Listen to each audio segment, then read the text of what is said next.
एकाग्रता ने ध्यान माटे जे इक्वेशन आपणे आप्युं हतुं श्री रामकृष्ण जीवन में केवी रीते फळीभूत थयुं। पछी अहंकारनी वात, ईगोनी वात आपणे नीकळी हती के एरिक फ्रोम केवी रीते कहे छे ईगो ना केटला बधा प्रकारो होय छे, अहमना केटला बधा प्रकारो होय छे।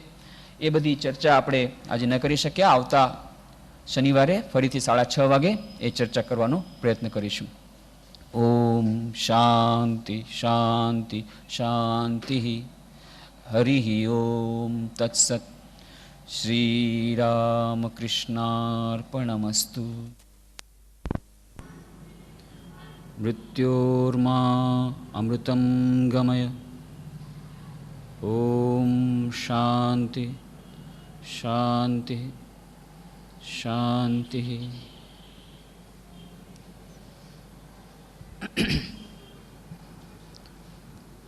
एकाग्रता अने ध्यान ए विषय पर आपणे 40 चर्चाओ करी।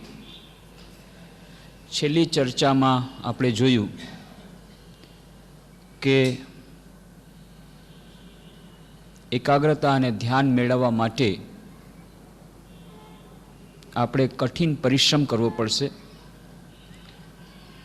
पण एथी निराश थवानुं नथी। जेटला प्रमाणमां आपणे पुरुषार्थ करीशुं, भले ते अत्यंत अल्प होय तो पण तेनुं फळ अवश्य मळशे। कदाच आपणे तरत ज जणातुं न होय, पण आपणा अचेतन मन पर तेनी असर जरूर पड़े छे। अने एटला माटे निराश थया वगर आपणे एकाग्रता अने ध्याननो अभ्यास प्रारंभ करवो पड़शे। अने शॉर्टकट मेथड क्यारेक क्यारेक जे आपणे ललचाई जईए छीए एकाग्रता मेळववा माटे अथवा एकाग्रतानी जे संपूर्ण स्थिति समाधि मेळववा माटे एना आर्टिफिशियल मेथड्स में जवा माटे अप्राकृतिक एवा नियमोने विरुद्ध, प्राकृतिक नियमोने विरुद्ध जवा माटे तत्पर थईए छीए, अथवा कोई चमत्कारनी आशा में जईए छीए। एनाथी क्यारेक क्यारेक देखाय छे के सारूं परिणाम आवी रह्युं छे, पण लांबे गाळे ए अवस्था टकती नथी। अने आपणे ए पण जोयुं के क्यारेक क्यारेक तो एनाथी अवळुं परिणाम पण आवे छे अने क्यारेक क्यारेक भयंकर परिणाम पण आवे छे। स्वामी विवेकानंदना पोताना शब्दोमां आपणे विस्तारथी जोयुं कि स्वामी विवेकानंद केवी रीते आपणे चेतवणी आपे छे आ बधी वस्तुओथी दूर रहेवा माटे। पण एथी ए न समजवुं के आ तो अत्यंत कठिन अने दुष्कर मार्ग छे। धैर्यनी आवश्यकता तो छे ज, पण साथे साथे ए पण ख्याल राखवानो के दरेके दरेक जे आपणे पगथિયું ए जेम जेम चढ़ता जईशुं तेम तेम आपणे एटला प्रमाणमां ए एकाग्रता अने ध्याननी सफलता मळती जशे। अने एने कारणे न केवल आपणे आध्यात्मिक जीवनमां पण साथे साथे आपणे दैनंदिन जीवनमां आपणा व्यवहारिक कार्योमां पण आपणे आनी असर वर्ताशे। ए सिवाय पण श्री रामकृष्णदेवजी बीजो मार्ग कहे छे के जे लोको आ प्रमाणे योगनो मार्ग नथी पालन करी शकता एमने माटे बीजो सरल मार्ग छे भक्तिनो मार्ग। श्री रामकृष्ण कथामृत में एनी चर्चा थाय छे। डॉक्टर महेंद्रलाल सरकार कहे छे कि मन ने आवी रीते नियंत्रण में लाववुं ज पड़शे, जेवी रीते घोड़ा ने नियंत्रण में लाववुं पड़े। एनी आँखोनी सामे ए डबला लगाड़वा पड़े अने त्यारे श्री रामकृष्ण कहे छे हाँ ए पण मार्ग छे, पण बीजो एक सरल मार्ग छे भक्तिनो के ज्यां आवी रीते पोतानी इच्छा शक्ति द्वारा कंई करवुं नथी पड़तुं पण पोतानी मेळे थई जाय छे। जेम के प्राणायामनी वात चाले छे तो जे लोको भक्तिमां मार्गमां होय छे ए लोकोने पोतानी मेळे कुंभक थई जाय छे। पण त्यां पण आपणे जेम वात करी स्वामी विवेकानंदे चेतवणी आपी के जे एक्साइटिंग मेथड्स एक उत्तेजक कोई विधिओ आपणे करीए, संकीर्तननी वात करी, संकीर्तन खराब नथी, पण जेम स्वामी विवेकानंदे आपणे समजाव्युं के फक्त ए जो क्षणदायी ज होय અને એક જ વસ્તુની એક જ વખતની વાત હોય અને એની સાથે સાથે દૈનંદિન અભ્યાસ ન હોય તો ફક્ત એ જે ઉત્તેજના માટે કરેલું કાર્ય એ મનને અવળી દિશામાં લઈ જશે. એટલા માટે જે કંઈ આપણે કરીએ એની સાથે સાથે દૈનંદિન એકાગ્રતાનો અભ્યાસ, એકાગ્રતા અને ધ્યાનનો અભ્યાસ એ અતિ આવશ્યક છે. એની સાથે આપણે કહ્યું હતું કે જે ઇક્વેશન આપણે આપ્યું, C is directly proportional to P, where C is equal to concentration of mind and P is the purity of mind. તો મન જેટલું શુદ્ધ બનશે એટલી આપણી મનની એકાગ્રતા વધશે. એની પાછળ કારણ શું છે? જ્યારે આપણે વિચાર કરીએ છીએ કે આપણે એકાગ્રતા કેળવવાનો પ્રયત્ન કરીએ, ધ્યાન માટેનો પ્રયત્ન કરીએ, ત્યારે શું થાય છે? આપણે જે યંત્ર દ્વારા આ ધ્યાન અને એકાગ્રતા મેળવવાની છે એ યંત્ર આપણું ખૂબ જ સૂક્ષ્મ, શુદ્ધ જો નહીં હોય તો એ માર્ગમાં આપણે આગળ નહીં વધી શકીએ. તો આ મન શું છે?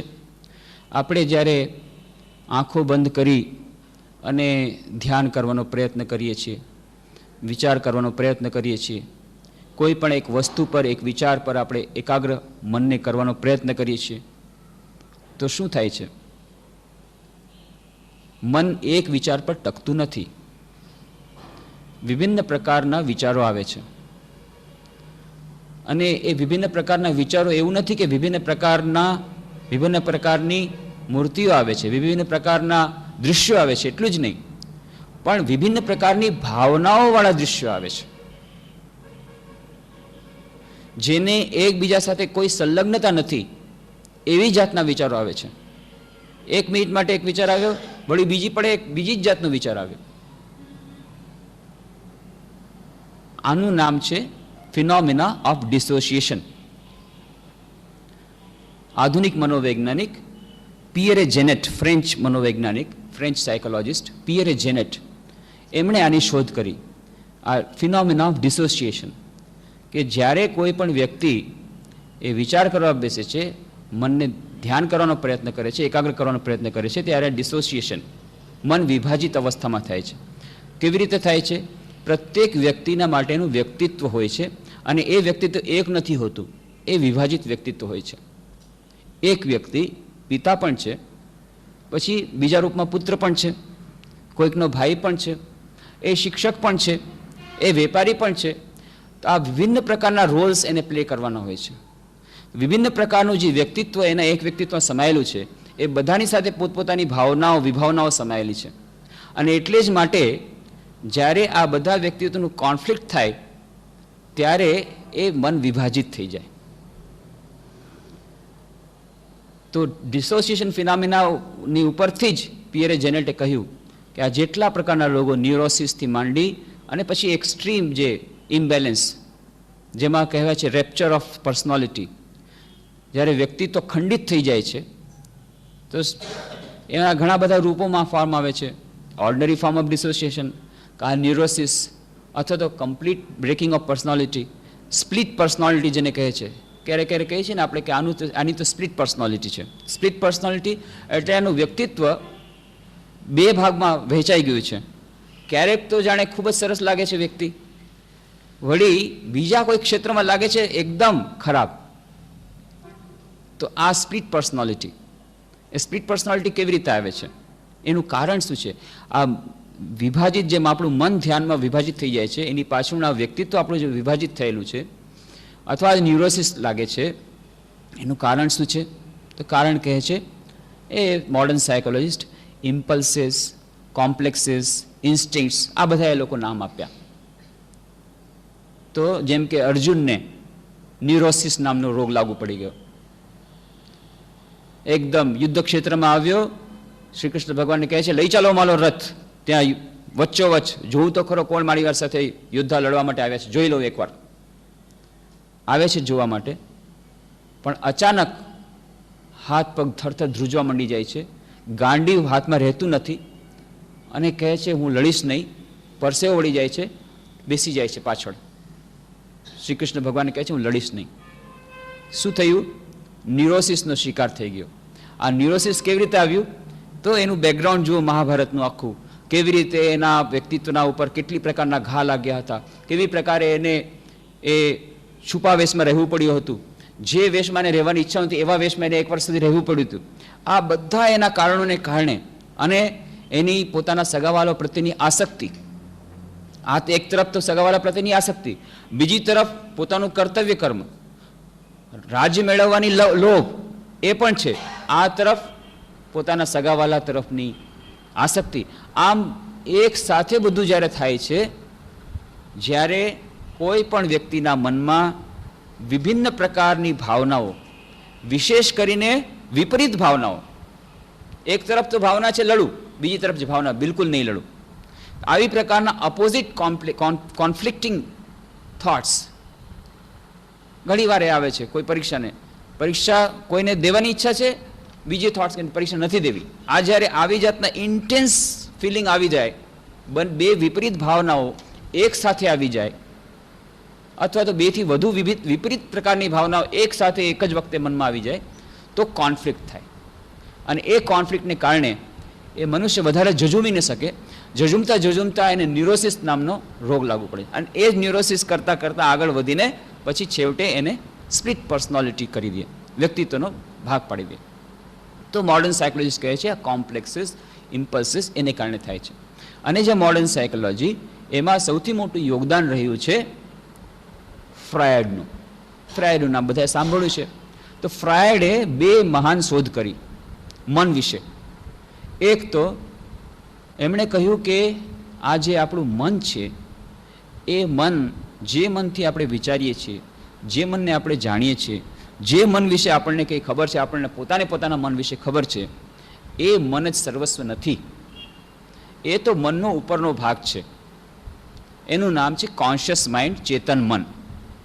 જેમ આઈસબર્ગ, બરફમાં એ આઈસબર્ગ એ ઉપરનો હિસ્સો દેખાય છે, પણ આઈસબર્ગની નીચે 10મો ભાગ બહાર દેખાય છે, બાકીનો 9 ભાગ તો અંદર પાણીમાં છે. એવી રીતે આ આપણે જે મન દ્વારા વિચાર કરીએ છીએ, જે મનને આપણે જાણીએ છીએ, એ મન છે કોન્શિયસ માઇન્ડ. એની પાછળ એક બીજું માન રહેલું છે, એ છે અનકોન્શિયસ માઇન્ડ. કોઈ રિટેલ સ્ટોરમાં જાઓ તમે અને તમે કહો કે મારે આ વસ્તુ જોઈએ છીએ, ઠીક છે, આપી દઈએ છીએ, પણ ના અમારે વિવાહ છે એટલા માટે તમને આટલી બધી જોઈએ, તમારે ટ્યુબ તો અહીંયા 5 જ રાખેલી છે, પેસ્ટ તો 5 રાખી, ટૂથપેસ્ટની 5 જ 5 ટૂથપેસ્ટ છે, અને મારે તો જોઈએ 150. ચિંતા નહીં કરો, સ્ટોર છે અમારી પાસે, પાછળ સ્ટોરમાં ઘણું રાખેલું છે, બહાર જ આટલું જ દેખાય છે, મોટું ગોડાઉન છે અમારી પાસે. એવી રીતે આપણી પાસે પણ ગોડાઉન છે દરેકની પાસે. ચેતન મન તો આવડું નાનકડું છે. એ ચેતન મનની પાછળ એક અચેતન મન છે, અનકોન્શિયસ માઇન્ડ. એમાં કેટલાય ઇમ્પ્રેશન્સ, એટલે જ ક્યારેક ક્યારેક દેખાય છે, અરે આ વ્યક્તિ, આટલી સારી વ્યક્તિ, આટલો સારો માણસ આવું કામ કરે છે, આવું કામ કરી દીધું. અરે એ જે દેખાય છે એ વ્યક્તિ, એ તો એનું બહારનું વ્યક્તિત્વ, એનું બહારનું ચેતન મન તમે ઓળખો છો. અને એ પોતે પણ ક્યારેક ક્યારેક નથી જાણતો મારાથી આવું કામ થઈ જાય. કેમ નથી જાણતો? કારણ કે એને પોતાના ચેતન મન સાથે જ વધારે રિશ્તો છે. પોતાના અચેતન મનને ક્યારેક ક્યારેક ન સમજી શકાય એવું કામ થઈ જાય, અને ક્યારેક ક્યારેક સમજાતું નથી આવી કોન્ફ્લિક્ટ ક્યાંથી આવે છે, આવી ભાવના ક્યાંથી પેદા થઈ ગઈ, અથવા તો આવી જાતની જે વિચારોની હારમાળા ક્યાંથી આવી ગઈ, કોઈ દિવસ નહોતા વિચાર્યા એવા બધા વિચારો ક્યાંથી આવી ગયા. સરપ્રાઇઝડ, ખૂબ આશ્ચર્ય થાય. આશ્ચર્યની વાત નથી, એટલા માટે કે બહાર રિટેલ સ્ટોરમાં બહુ ઓછી વસ્તુ દેખાય છે, અંદર ગોડાઉનમાં ઘણી બધી વસ્તુ પડેલી છે. આપણા ચેતન મનમાં થોડીક વસ્તુ દેખાય છે, થોડા જ વિચારો દેખાય છે, થોડી જ ભાવનાઓ દેખાય છે, પણ અચેતન મનમાં ઘણી બધી જાતની ભાવનાઓ પડેલી છે. તો એક તો એમની ડિસ્કવરી ફ્રાયડની કે ચેતન મન, અને બીજું છે અચેતન મન. અને બીજી એમણે વાત કરી કે આપણા મોટા ભાગની ક્રિયાઓ એ અચેતન મન દ્વારા ડાયરેક્ટેડ થાય છે, એના દ્વારા નિદર્શન પામે છે. અને એટલા જ માટે આ જે દૈનંદિન જીવનમાં કોન્ફ્લિક્ટ, દૈનંદિન જીવનમાં કેટલીક બધી વસ્તુ જેના ઉપર આપણું નિયંત્રણ રહેતું નથી, આપણે ચાહીએ છીએ એક વસ્તુને, બની જાય છે બીજી વસ્તુ, અને આપણે એ પછી એકાગ્રતા, ધ્યાન મેળવવાનો પ્રયત્ન કરતા હોઈએ ત્યારે, અથવા સાધારણ દૈનંદિન જીવનમાં એકાગ્રતા મેળવવાનો પ્રયત્ન કરતા હોઈએ ત્યારે જે મુશ્કેલી નડે છે, એનું કારણ છે કે અવચેતન મન, અનકોન્શિયસ માઇન્ડ, અચેતન મન અથવા અવચેતન મન, એ જૂના સાયકોલોજીસ્ટ કહેતા કે સબકોન્શિયસ માઇન્ડ, અવચેતન મન, પણ એને જ મોડર્ન સાયકોલોજી અનકોન્શિયસ માઇન્ડ કહે છે, અચેતન મન. જે કહીએ તે ચેતન મન, અચેતન મન. અચેતન મન દ્વારા આ બધું નિદર્શન પામે છે. આ બધી વસ્તુઓની જાણકારી આપણા મનોવૈજ્ઞાનિકોને હજારો વર્ષો પહેલા હતી, પણ આપણે આપણું અજ્ઞાન એવું છે કે આપણને એમ લાગે છે કે આ નવી ડિસ્કવરી થઈ. ના, આ વિશેની જાણકારી આપણને હજારો વર્ષો પહેલા હતી. મોડર્ન સાયકોલોજી, ઇન્ડિયન સાયકોલોજીમાં ડિફરન્સ શું છે, અંતર શું છે? આધુનિક મનોવિજ્ઞાન એમાં એક એનું ઉજળું પાસું એ છે કે એમાં એક્સપેરિમેન્ટેશન, ક્લિનિકલ લેબોરેટરી દ્વારા એક્સપેરિમેન્ટેશન કરેલી વાતો છે, એના ઉપર આપણને આધુનિક માનસવાળા લોકોને વધારે સ્વાભાવિક રીતે જ વધુ વિશ્વાસ થાય.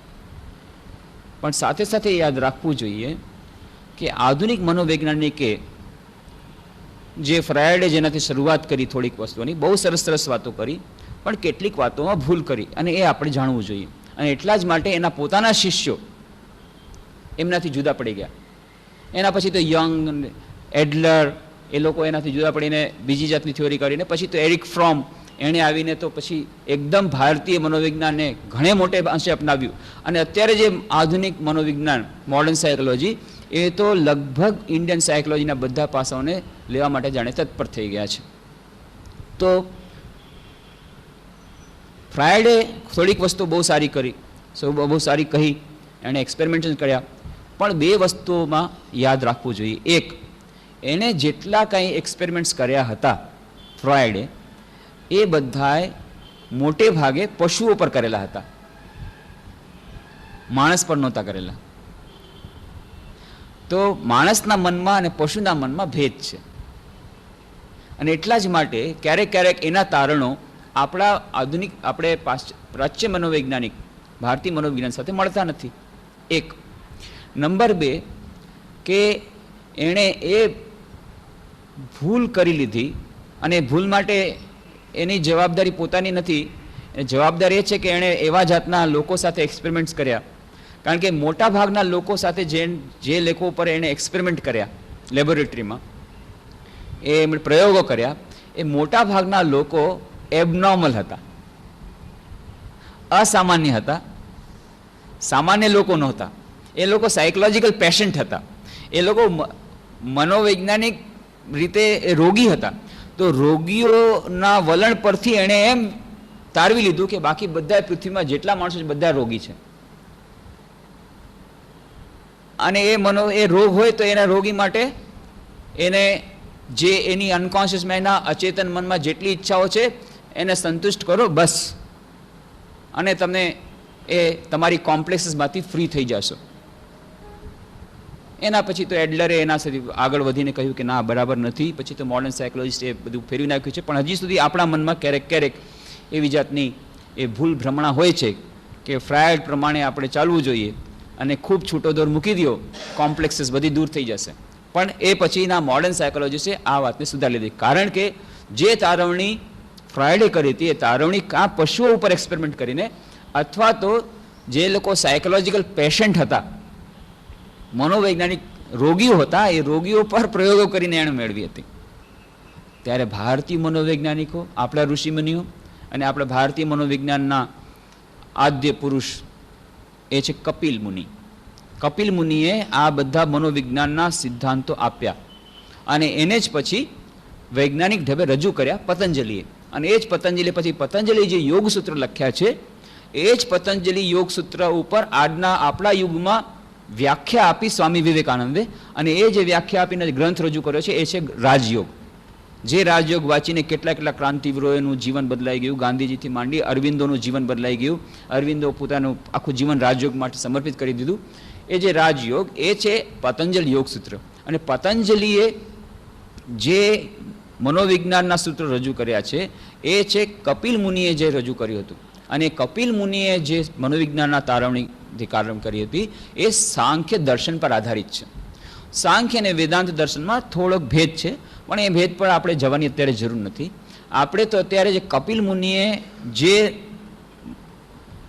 ભારતીય મનોવિજ્ઞાન જે રજૂ કર્યું એમાં એમણે શું કહ્યું, એમણે એટલા હજારો વર્ષ પહેલાં એ જ વાત કરી હતી જે મોડર્ન સાયકોલોજીસ્ટ વાત કરે છે કે કોન્શિયસ માઇન્ડ, અનકોન્શિયસ માઇન્ડ.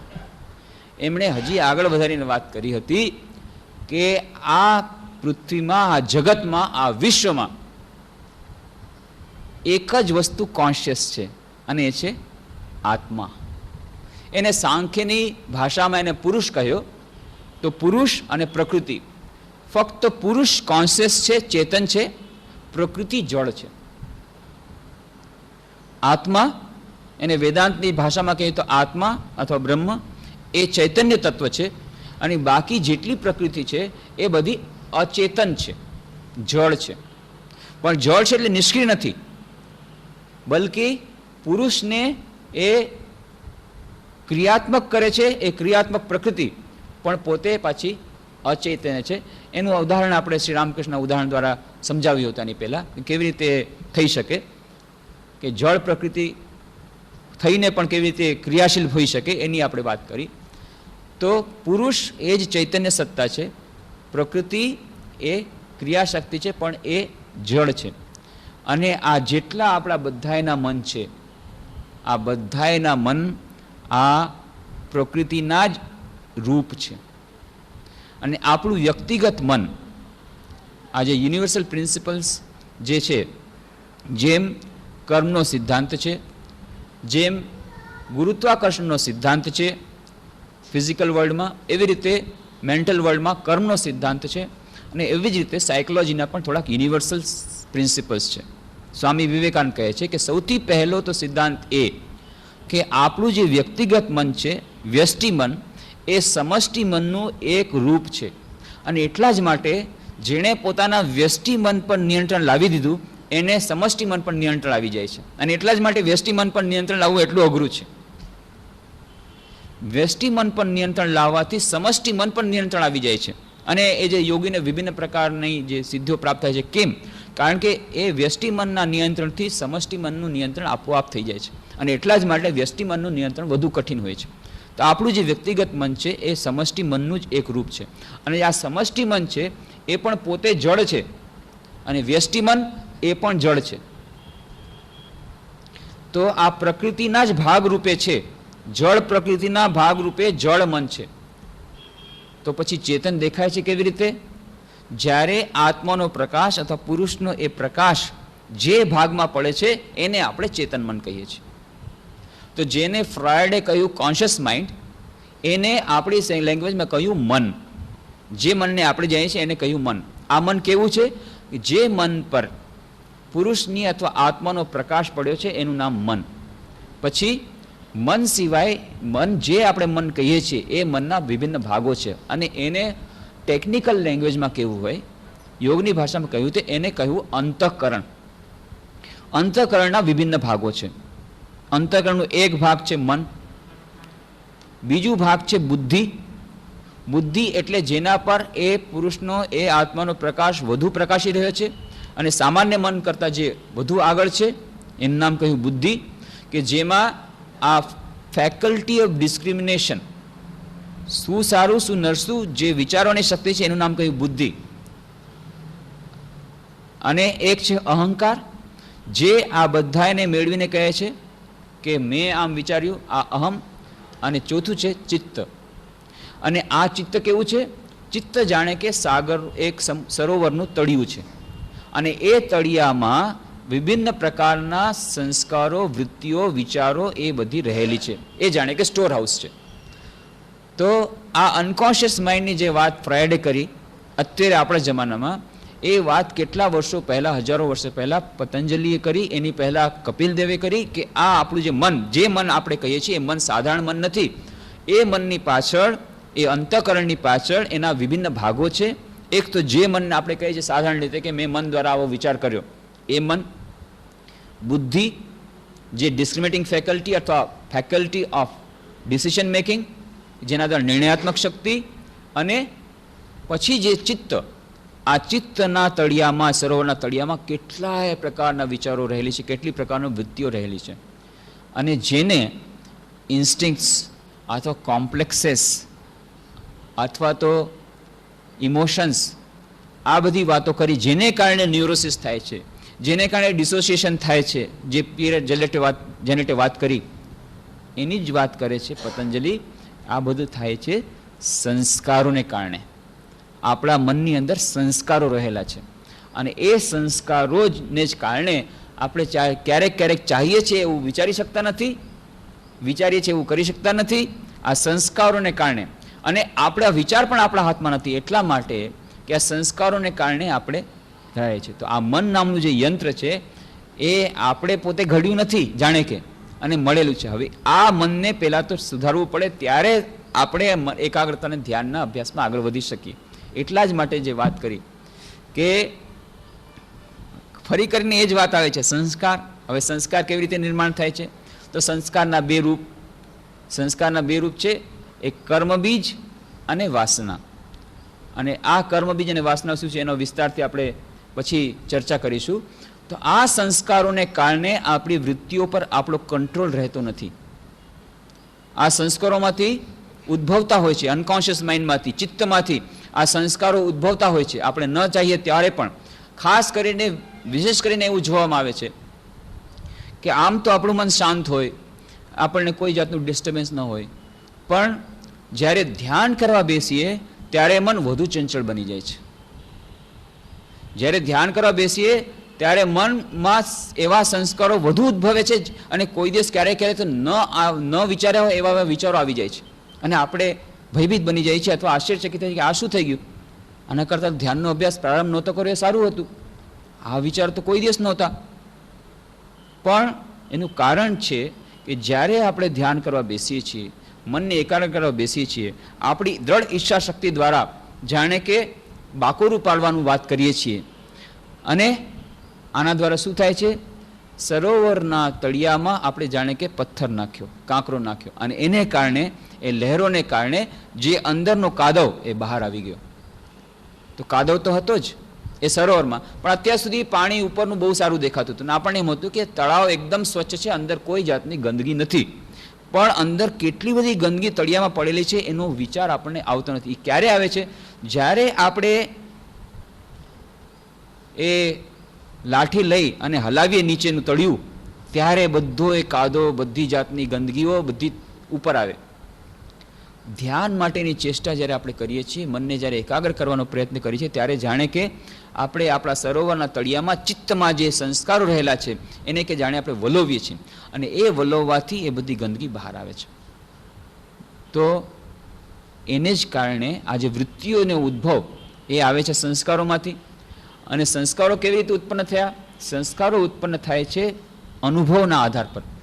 જ્યારે આપણે કોઈ પણ કામ કરીએ છીએ, સારું અથવા ખરાબ, જે કોઈ કામ કર્યું, આ એક્સપિરિયન્સ જે થયો, આ અનુભવ થયો, એને કારણે બે કામ થાય છે. કોઈ પણ કામ આપણે કરીએ, જ્યારે આપણે કોઈ પણ કામ કર્યું, સારું અથવા ખરાબ, એના બે પરિણામ આવે. એક તો એને કારણે બહાર આપણે જે કામ કર્યું એનું જે ફળ મળે. આપણે સારું કર્યું તો સારું ફળ મળે, તો જે કંઈ કર્યું એનું ફળ મળે. આપણે માની લો ગુસ્સો કર્યો, કોઈના પર ક્રોધ કર્યો, તો ક્રોધ કરવાથી બહારના વ્યક્તિ ઉપર જે થયું થયું, પણ એને કારણે ક્રોધની જે લહેર એ અંદર ગઈ, એનો સંસ્કાર નિર્માણ થયા. તો કોઈ પણ કામ જ્યારે કરીએ છીએ ત્યારે એના બે પરિણામ આવે છે. એક તો એના બાહ્ય જગત પર એનું પરિણામ આવે છે, અને બીજું પરિણામ આવે છે આપણા આંતર જગતમાં સંસ્કાર રૂપે એ વૃત્તિ અંદર પેસી જાય છે. કોઈ પણ આપણને અનુભવ થાય તો એની જે વૃત્તિ એ સંસ્કાર રૂપે આપણામાં આવી ગઈ, આપણા ચિત્તમાં આવી ગઈ. અને જ્યારે આપણે ધ્યાન કરવા બેસી ત્યારે સંસ્કારોમાંથી આ ચિત્ત. એટલા માટે જો આપણે શું કરવાનું છે? ધ્યાનમાં સારી વૃત્તિઓ કેળવવાની છે. ધ્યાન એટલે શું છે? ધ્યાન કેટલાક લોકો માને છે ધ્યાનનો અર્થ છે કે વૃત્તિઓથી એકદમ મનને શૂન્ય બનાવી દેવું, મનને વેકેન્ટ કરી દેવું, વોઇડ કરી દેવું, મનને શૂન્ય કરી દેવું. ના, મનને શૂન્ય કરી દેવાની ચેષ્ટા એ ધ્યાન નથી. એ આપણી ખોટી ભ્રામક ધારણા છે. મન ક્યારે પણ શૂન્ય ન થઈ શકે. હંમેશા કોઈ પણ વૃત્તિ વગર કોઈ પણ મન ન રહી શકે. ક્યારે રહી શકે? એક તો અત્યંત ગાઢ નિદ્રામાં. પણ ગાઢ નિદ્રામાં પણ કહે છે પતંજલિ, એમાં પણ એક પ્રકારની વૃત્તિ રહેલી છે, અને વૃત્તિનું નામ આપે એમણે નિદ્રાવૃત્તિ. નિદ્રાવૃત્તિ રહેલી છે. ફક્ત એક સ્થિતિ એવી આવે છે સુપર કોન્શિયસ સ્ટેટ, સમાધિની અવસ્થા કે જ્યારે બધી પ્રકારની વૃત્તિઓ શમી જાય, એટલે જ એનું નામ આપ્યું નિર્વિકલ્પ સમાધિ અથવા નિર્બીજ સમાધિ, કે જેમાં કોઈ વિકલ્પ નથી, કોઈ પણ જાતનો વૃત્તિ નથી. પણ ત્યાં પણ પતંજલિ કહે છે કે અંદર અચેતન મનમાં સંસ્કારોની વૃત્તિઓ રહેલી હોય છે, ફક્ત બહાર એનો પ્રકાશ નથી પડતો. તો એ સંસ્કારોની વૃત્તિઓનો નાશ ક્યારે થાય છે? મન શૂન્ય ક્યારે બની શકે? જ્યારે મુક્તિ થાય, મોક્ષ પ્રાપ્તિ થાય ત્યારે જ. અને એટલે શ્રી રામકૃષ્ણ કહે છે જ્યારે ખરેખર નિર્વિકલ્પ સમાધિ થાય એના પછી આ દેહ રહી શકે નહીં. 21 દિવસમાં એ દેહ છૂટી જાય. 21 દિવસ એમણે આપ્યું, પણ એ યોગની ભાષામાં કહીએ તો નિર્વિકલ્પ જ્યારે થયું, ખરેખર જ્યારે કોઈ વિકલ્પ નથી અને અંદરના જે અચેતન મનના સંસ્કારો પણ જ્યારે પૂરેપૂરા નાશ પામ્યા, દગ્ધબીજ થઈ ગયા, તો પછી આ શરીરને ટકાવવા માટેનો કોઈ ખોરાક રહ્યો નહીં. તો મોક્ષ ટાણે જ મન શૂન્ય થઈ શકે, ત્યાં સુધી મન શૂન્ય થઈ શકે નહીં. તો ધ્યાનનો અર્થ શૂન્ય મનને કરવાનું નથી. ધ્યાનનો અર્થ છે મનમાં એક જ પ્રકારની વૃત્તિને વારંવાર એક જ વૃત્તિને ટકાવી રાખવી. જે વૃત્તિને આપણે ચાહીએ છીએ એ વૃત્તિને, આપણને જે વૃત્તિ પર મનને એકાગ્ર કરવું છે એ જ વૃત્તિ પર મનને ટકાવી રાખવું. અને એ જેટલા ક્ષણ સુધી થાય એટલા પ્રમાણમાં આપણે ધ્યાનને એ અભ્યાસમાં આગળ વધ્યા. ક્યારેક ક્યારેક એવું લાગે છે કે ભાઈ એક જ વૃત્તિ હંમેશા રહે છે, પણ એક જ વૃત્તિ રહેલી નથી. ક્યારેક એમ લાગે છે એક જ વૃત્તિ આપણે ઘણી વાર સુધી રહેલી છે, એકતાનતા આવી ગઈ છે. પણ ના, માની લો કોઈ ભક્ત છે, એ પોતાના ઈષ્ટ દેવતા પર ધ્યાન કરી રહ્યો છે અને ઈષ્ટ દેવતાનું ચિંતન એને થયું અને એ મૂર્તિ એને લાગે છે કે જાણે એકદમ સ્ટેશનરી છે, કન્ટિન્યુઅસ એકદમ બેઠેલી છે, જરા પણ નડતી ચડતી હતી અને એક ધારું એ ચિંતન ચાલી રહ્યું છે. પણ ના, એમાં પણ વૃત્તિઓ આવી રહી છે, જઈ રહી છે, પણ એ યુનિફોર્મ ફ્રીક્વન્સી ઉપર વૃત્તિઓ આવી રહી છે. એકને એક વૃત્તિ યુનિફોર્મ ફ્રીક્વન્સી ઉપર આવવાથી આપણને એવી જાતનો અનુભવ થાય છે કે જાણે એક જ વૃત્તિ ઉપર આપણું મન ચોંટી ગયું. એક જ વૃત્તિ ઉપર જ્યારે ખરેખર મન ચોંટે એનું નામ છે એ સમાધિ, નિર્વિકલ્પ સમાધિ. પણ શૂન્ય અવસ્થા એ સમાધિ નથી. એ સમાધિથી પણ આગળ કે જ્યારે મનના ટુકડે ટુકડા થઈ ગયા, સંસ્કારો પણ અંદરના મનના સંસ્કારો પણ તૂટી ગયા. એટલા માટે ધ્યાન આપણે જ્યારે કરવાનું છે તો ધ્યાનનો અર્થ છે આપણે જે ચાહીએ છીએ એ વૃત્તિ પર મનને એકાગ્ર કરવું. પણ એ વૃત્તિ મનમાં ઉઠતી નથી. પહેલી વાત તો વૃત્તિ આવતી જ નથી. જે વૃત્તિ ચાહે છે આવતી નથી. જે વૃત્તિઓ નથી જોતી એ વૃત્તિઓ આપણા મનમાં આવે છે.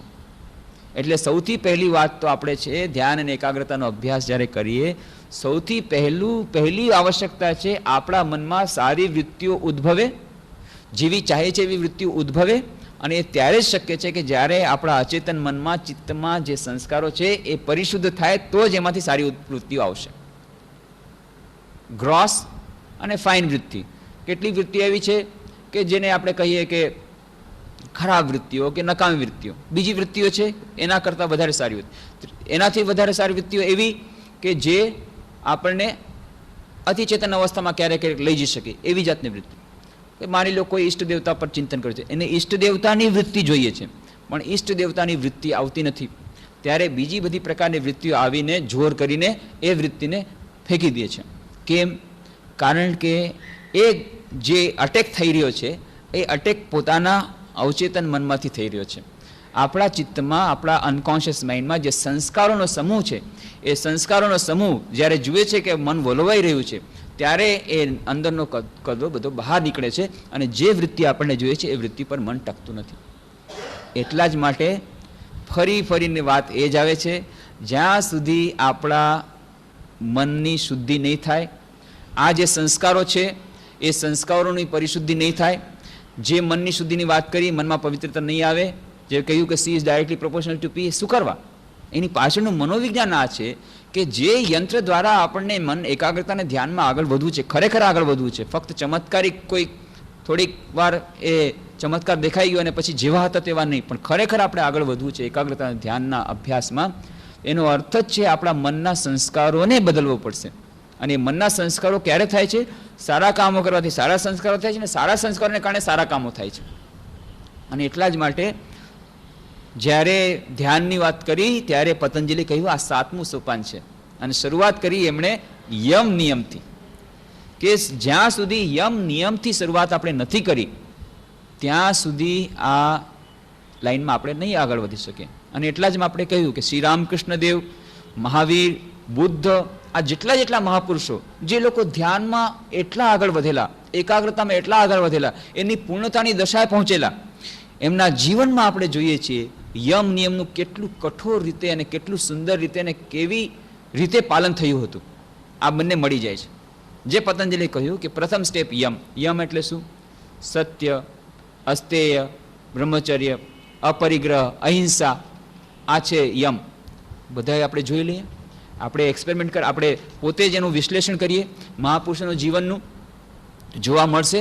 એ લોકોમાં આ જે પહેલાંના જે સોપાનો, એ જે મનને શુદ્ધ કરવાના સોપાનો, એ એમણે સર કર્યા હતા, ને એટલા જ માટે પૂર્ણતાની, એકાગ્રતાની એટલી ઊંચી સ્થિતિએ પહોંચ્યા હતા. શ્રી રામકૃષ્ણ દેવના જીવનમાં કેવી રીતે સત્યનું પાલન થાય છે આપણે જોયું, કે નાનપણથી જ સત્યનું પાલન. એ જનોઈ થવાની છે દીક્ષા, અને એ ધની કામારીન, કુંભારની છોકરી હતી, ધની નામ હતી ધની, એણે જ એ જ્યારે એની માતાની જ્યારે જન્મ થયો ગદાધરનો, ત્યારે એણે જ બધી ક્રિયાઓ કરી હતી. અને એટલા જ માટે એને ખૂબ પ્રેમ કરતી ગદાધરને કામારપુકુરમાં.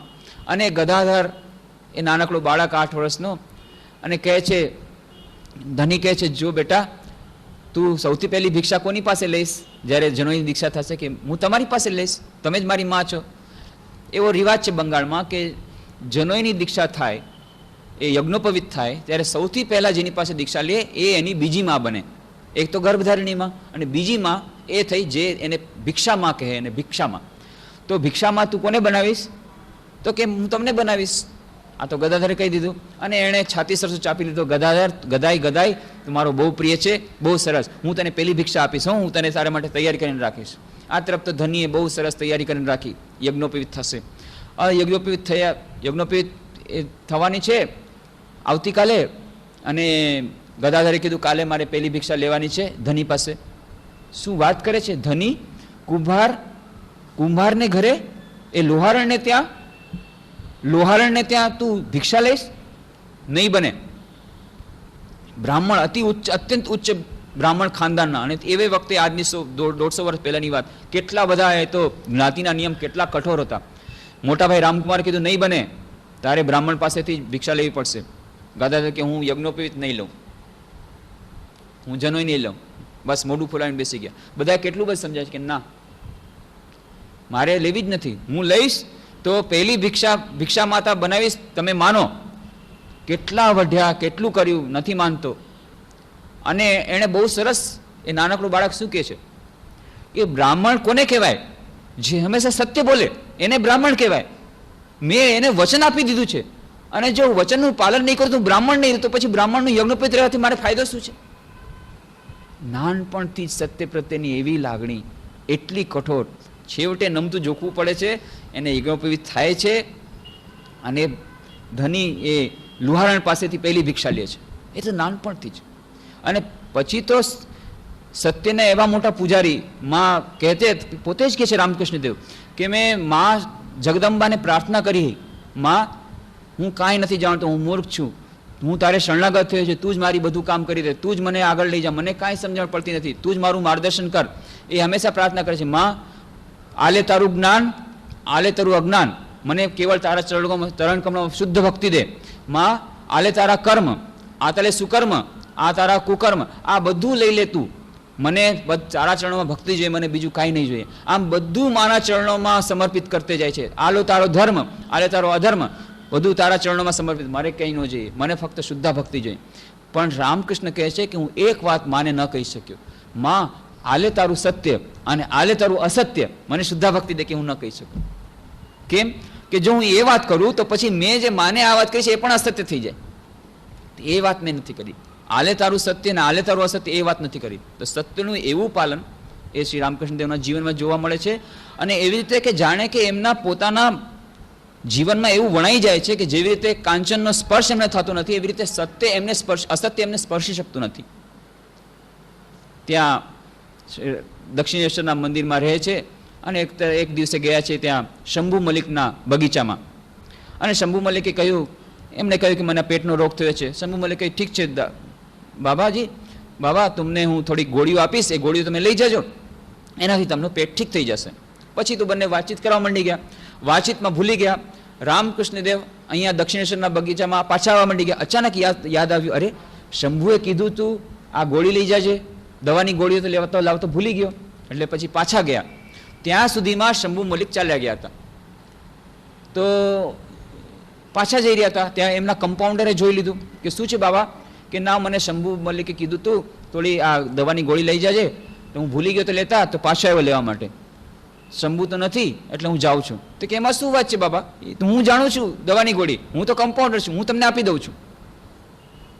તો રામકૃષ્ણ દેવે ગોળી લીધી.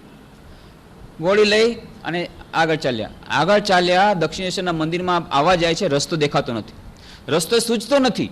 કેટલું કરે છે કે અરે આ દરરોજ આ રસ્તા ઉપર આવું છું, કેટલી વાર આવું છું, કેટલો સાવ પાસે જ રસ્તો છે, કેમ રસ્તો દેખાતો નથી. અને પગ જાય છે ગંગા તરફ ડૂબવા માટે. આશ્ચર્યની વાત, જ્યાં જાય ત્યાં ડૂબવા માટે પગ જાય છે, પાછા આવે છે, પણ દક્ષિણેશ્વરનો રસ્તો દેખાતો નથી.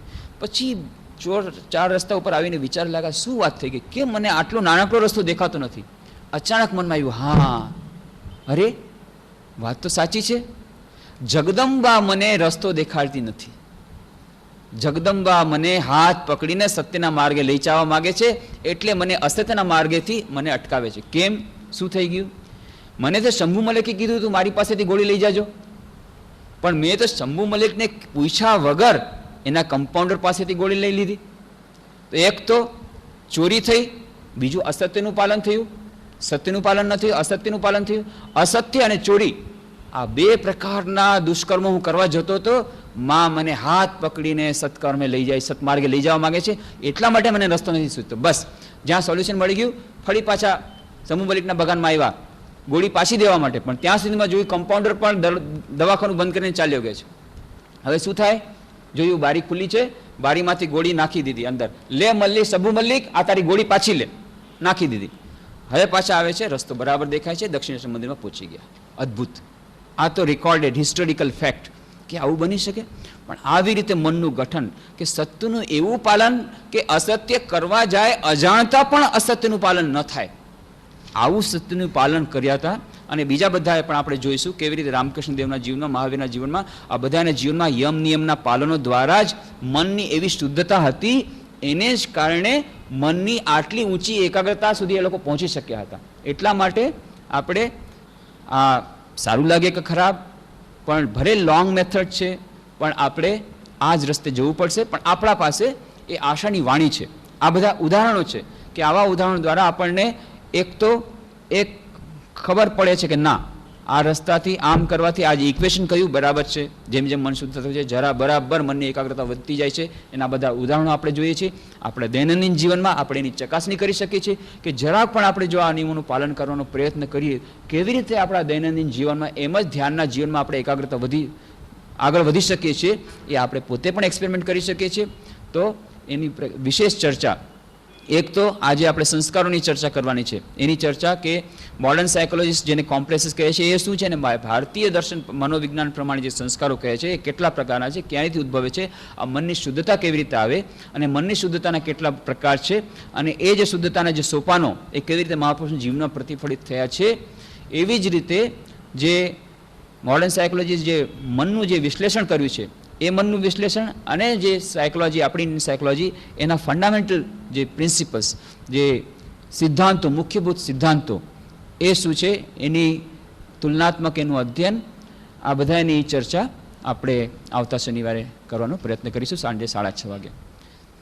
ઓમ શાંતિ શાંતિ શાંતિ. હરિ ઓમ તત્સત. શ્રી રામકૃષ્ણાર્પણમસ્તુ.